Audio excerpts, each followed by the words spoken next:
Hello everyone, welcome back.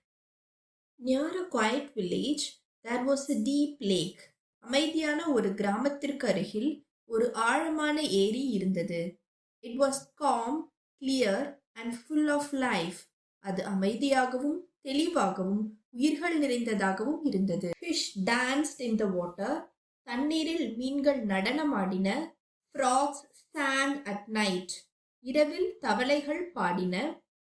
Birds rested on the reeds. பறவைகள் நாணல்களில் ஓய்வெடுத்தன. But one day something strange happened.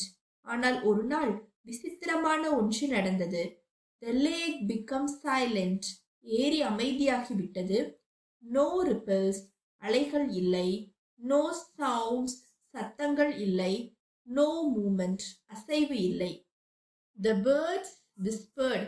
பறவைகள் கிசுகிசுத்தன. The lake is cursed. ஏரி சபிக்கப்பட்டது. Frogs croaked nervously. தவளைகள் பதட்டமாக கூச்சலிட்டன. Something dangerous lives inside. உள்ளே ஆபத்தான ஒன்று வாழ்கிறது. No one dared to touch the water. தண்ணீரை தொட யாரும் துணியவில்லை. Only one creature observed quietly. ஒரே ஒரு உயிரினம் மட்டுமே அமைதியாக கவனித்தது. It was an old turtle. அது ஒரு வயதான ஆமை.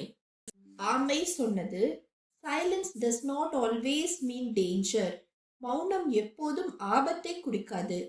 Sometimes it means waiting. சில நேரங்களில் அது காத்திருப்பதை குறிக்கிறது. But no one listened.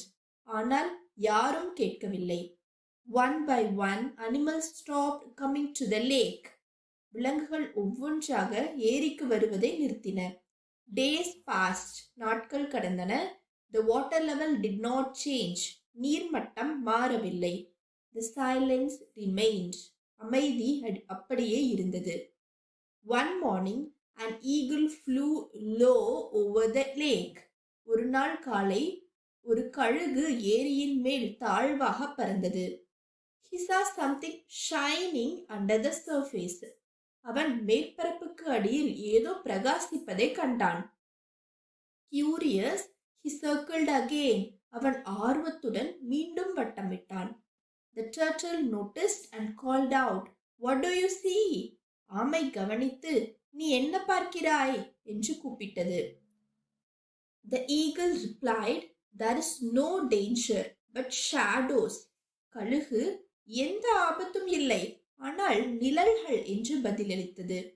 The turtle slowly entered the lake. ஆமை மெதுவாக ஏரிக்குள் நுழைந்தது.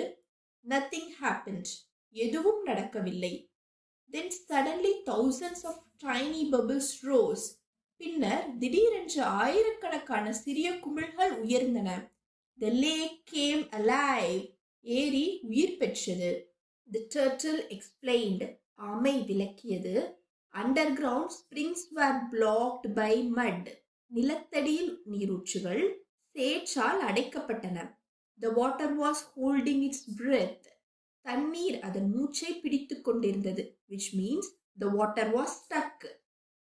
The lake was silent not because of fear, but because of pressure. ஏரி அமைதியாக இருந்தது பயத்தால் அல்ல, ஆனால் அழுத்தம் காரணமாக. The movements created by me released the springs. நான் உருவாக்கிய இயக்கம் நீரூற்றுகளை வெளியிட்டது. Now the lake turns normal. இப்போது ஏரி இயல்பு நிலைக்கு திரும்பியுள்ளது. Fear ends where understanding begins. புரிதல் தொடங்கும் இடத்தில் பயம் முடிகிறது. Thank you so much for watching. Please subscribe and hit the bell icon. Thank you.